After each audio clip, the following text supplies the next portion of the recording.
What's up, bitches? Hope we're good. We're going to run you on some free game today, and don't mind my handwriting, it is a little bit scribbly.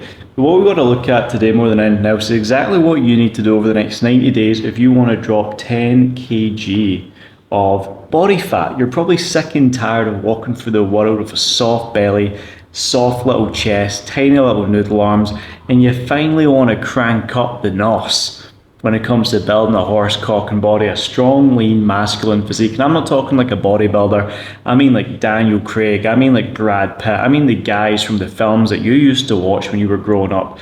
So we've got to get clear on exactly what's required. So let's say right now you're 190 pounds overall weight, scale weight, right? We have to get crystal clear on your exact ideal body weight, what you want to get to.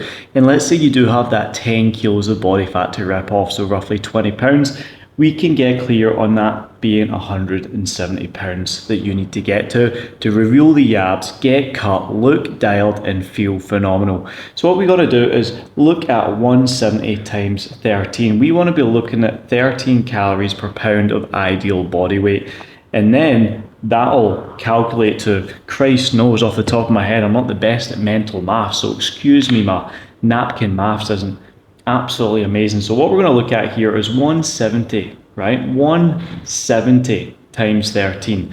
That would be 2,210, right? 2,210 calories. That's exactly where we need to start first and foremost with this. And I want to double check, is this recording? It's definitely recording. So that is where we're kicking the cut off to start stripping body fat, getting lean quick and feeling phenomenal. From there, we want to get that 170 ideal body weight and then have 1 gram of protein per pound of lean body weight once we're at that end goal. So with that being said, we know our protein, which is going to be 170. We know our calories, which are going to be 2210. And this is going to put us in a great starting position to get locked in. So a lot of guys in the fitness space really like to overcomplicate things. They like to obsess about the grams of fat, the grams of carbs, etc. But in all honesty, the best way to get very, very lean, very, very quickly, in the simplest, most frictionless way possible is to not give a fuck about carbs or fats. Just let them do as they please in accordance to reaching your goal. The main thing is your protein and your calories. If you're in a caloric deficit, you're going to lose body fat. If you're hitting your protein count for lean body mass, for the ideal weight you want to be at, you will get cut, you will feel full, you will feel satiated, and that's going to put you in a great spot to start winning. So now that we're clear that we can remove, the stress from having to hit a certain fat content, a certain carb content, we can just focus on the core levers, which is protein and calories, right? Once we know that, then we need to understand how we're going to factor that into our diet, into our lifestyle, right? So I would literally, guys, just keep things so simple. I would say 2 meals per day, 2 meals per day. And within those 2 meals, right, I want you, and I mean this, I want you to try your utmost best to try hit at least 70 g of protein over 2 meals. Okay, so that'll be 140 Gs. That could come from like breaking your fast, which I'm going to get onto shortly, breaking your fast with maybe eggs, beef, steak, whatever it might be, chicken, getting loads of lean, high quality, nutrient dense protein sources in. 70 grams of that is going to be key. You want to match that with some complex carbohydrates. It could be sourdough, it could be fruits, it could be brown rice, white rice, sweet potato, normal potato, you fucking name it. You can have it, it's absolutely fine, but you want to be aiming in more than anything else to try hit 70 grams of protein, and you want to match that meal at the end of the day. And we're keeping things simple. Choose a lean protein source, anywhere between 200 to 300 grams of that lean protein source. Fire in some complex carbohydrates, a little bit of fruit, a little bit of veg, boom. 2 meals done. 2 meals per day is going to be your best anchors, right? And you want to be having them on a 12-8 fasting window, so 16 hours fasting per day. You want to have your first meal at 12 post-workout to replenish glycogen, get the protein in, spike that muscle protein synthesis, and keep you full. Personally, for me, what I'm aiming for off the back of my post-workout, right? I'm having like a pan au chocolat, 60 grams of whey protein in a shake, and then some milk, some berries, some fruit. And that's keeping me full all the way down to 7 p.m. at night, where I can pretty much rinse and repeat that exact same system, looking for 800 to 900 calories per meal right? Taking me to that beautiful 1800. So we've still got about 410 calories left. We've had 140 grams of protein within this. We're sitting roughly maybe 100 grams of carbs, 150 grams of carbs. You're getting lean doing this, guys. Your fats are maybe at 60 grams at this point. And then what we can have is a shake to finish off the day, or some yogurt, plus your treat. So for me in the evening, when I'm dieting down, I really enjoy having like an end of day anchor, something to look forward to at the end of the day, whether it be like a Magnum ice cream lolly, maybe a feast, maybe a cornetto, maybe some cookies, whatever it might be. I like to factor in anywhere between 200 to 300 calories of whatever the fuck I want every single day. And that keeps me very happy. That makes me a very happy little boy. Because see, when you have your cake, you can eat it also. You're going to stick to the fat loss cycle far, far, far better than you would if you were just on chicken, brown rice and broccoli every single day, smashing the Stairmaster and feeling like horrible, right? When it comes to the training, we're looking for 3 times per week. Full body is going to be key. We want to be focusing on reverse pyramid training, right? So how that actually looks is you do some warm-up sets, maybe 2 to 3 warm-up sets of 3 to 5 reps, just priming the body, turning it on, feeding some blood into the tissue. Then you want to be jumping to your top set of 6 top reps at a PB weight. This is you roughly working at an RP 8, 9 or 10, depending on what part of the cycle you're in. But for layman's terms, we'll just say 6 extremely hard reps. Then we drop by 10% here.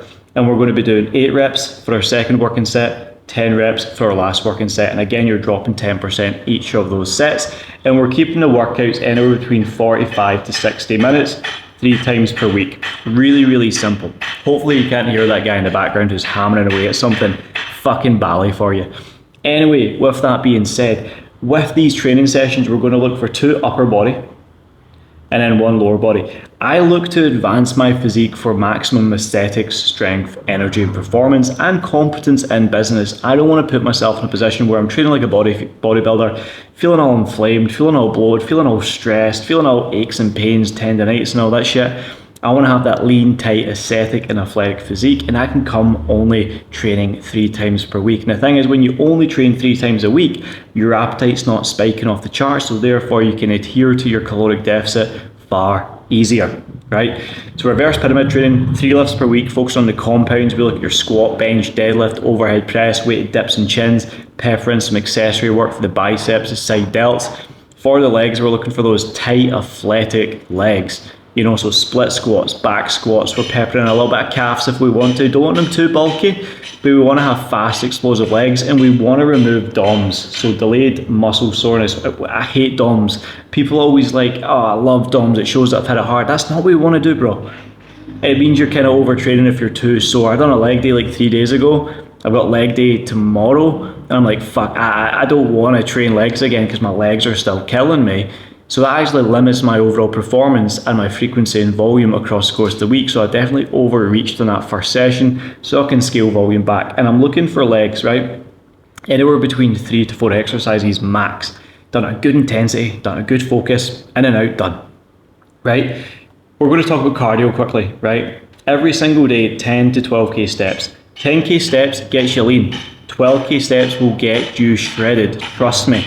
Right, you burn roughly about 400 calories per 10,000 steps. If you can even push that over the course of the week, you're going to accumulate an extra, what is that, 14,000. Therefore, you will be in a far, far better position to burn that extra amount of body fat. Because again, it takes 3,500 calories of a deficit to lose 1 pound of fat. So with this system, with the calories mapped out the way are, with the protein mapped out, the training mapped out, and now we're going to talk about cardio, you will be in that probably 1 to 1.5 pounds of body fat every single week, like clockwork. I mean, probably even more so, 2.5 pounds. It's been, 6 weeks for me, and I've dropped 6 kilos. So roughly a kilo a week is working really, really nicely for me running this exact system.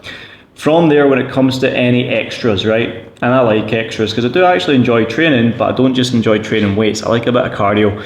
So maybe in your off days, right? If you can go in and do 20 minutes of HIIT, where you can focus on 1 ab exercise and 1 erg exercise. So it could be bike erg, ski erg, or row erg, and just build capacity for 20 minutes on this bit of cardio kit, you could be, you know, 10 calories on, 30 seconds off, 10 calories on, 30 seconds off, rinse that for 20 minutes. You'll accumulate a lot of calories. And then on your off periods, you could factor in, you know, some GHD setups, you can do some Russian twists, you can do, you know, some planks, whatever it might be, but add in a core and a cardio exercise on your off days, twice a week minimum, just to really push the capacity, push the breathing function, get you fit, and allow you to add to that overall calorie burning effect in which we're looking to achieve throughout this period of time. From there, guys, IF, intermittent fasting, is absolutely key, right? This is the granddaddy. If you can just wake up in the morning, let's say it's 6 a.m.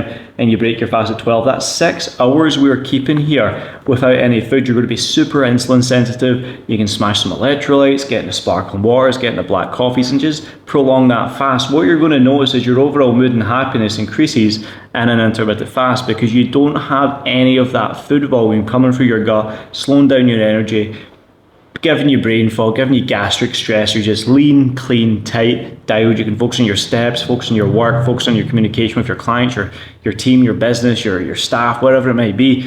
And you can just crack on without even thinking about food, get plenty of steps, burn some calories, and tap into that glycogen or any excess fat that you've got for fat oxidation, and start stripping some body fat off pretty quickly.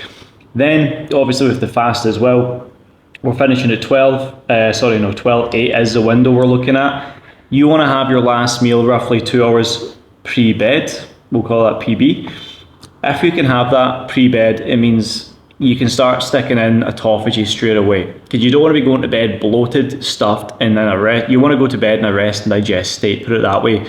Not in a state where you're digesting all this food and you're stressed out, and when you're trying to fall asleep you're all bloated and your body temperature spikes up. You want to be having that last meal roughly an hour, maybe 90 minutes prior to bed, so you can wind down, digest the food, assimilate the quality of the nutrition coming in, really start pumping that towards the muscles, replenishing the system a little bit more, and putting yourself in a great spot so when you fall asleep, you are ready to sleep. You have a deep, restful sleep. REM is pumping. You're feeling incredible. You're waking up in the morning with morning wood. You're hitting your dietary fats bang on. You're not depleting yourself too much. You're in your calorie controlled range. You're hitting your 3 strength sessions per week. You're hitting your intermittent fast. You're hitting your, HIIT training cardio. You're blasting up the blood flow in your body. You just feel absolutely dialed and amazing. And this is only from 4 hours of training per week. Not restricting your diet too much. We're not doing fucking Stairmaster bullshit. I hate that, Stairmaster. We're just focusing on our steps like a pro. We're nailing our, protein. Nailing protein. Not having too much importance in the carbs and fats. And we're getting strong as fuck. And this is what's going to give you that hard granite looking physique, marbled, vascular. You're going to see ripples in your physique. You're going to have that tight waist. You're going to be super insulin sensitive. And this diet as well, if structured correctly, let's say we take it all the way back to the top here when we know our calories, which are roughly sitting at 2,210, we can take these 210 calories, right? Let's say 4 days a week, and that'll accumulate to 840 calories. If we can even backload them, we'll call that a BL, we can put that onto Friday or Saturday. So that means we can have not a cheat meal, I'm going to call it that for layman's terms. We can have a cheat meal on the weekend, go out for a steak, go out for a glass of wine, get a cookie with your partner, and actually enjoy the lifestyle whilst getting lean, tapered, dialed, and strong. So guys, I hope you take a lot from this. This is how you can actually build a very flexible lifestyle. You follow this exact system. Anytime you do tend to hit a plateau, what I would recommend you do is just reduce your calories by anywhere between 5 to 10% overall if necessary, but take your time with it. If you're consistent, you're adherent, you're following this to the T, you will get lean. We're looking for a minimum 1% body weight off per week on the way down to your lean body mass goal. Once you've hit that, you've got strong as fuck, you will be able to bump calories back up for a period of time, reverse out slightly, fill out a little bit, gain some strength, have some more diet flexibility, then cut right back in when the next time's there, and you'll come on to like 175 next time you do that. So you add 5 pounds of muscle.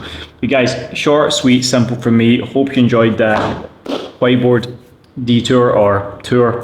I'll see you in the next one. Keep it simple, keep it easy. If you want help with this and you don't want to work all this out for yourself, you want to be held accountable, you actually want to have a simple, systematic program to get you to this goal, whether it's tapping on your physique, your purpose, your productivity and performance, there is a link in the description as always. Click that, me and you can chat one-to-one, grab a quick call, see exactly where you're at, where you want to go and how we can best get you there. Much love, see you soon.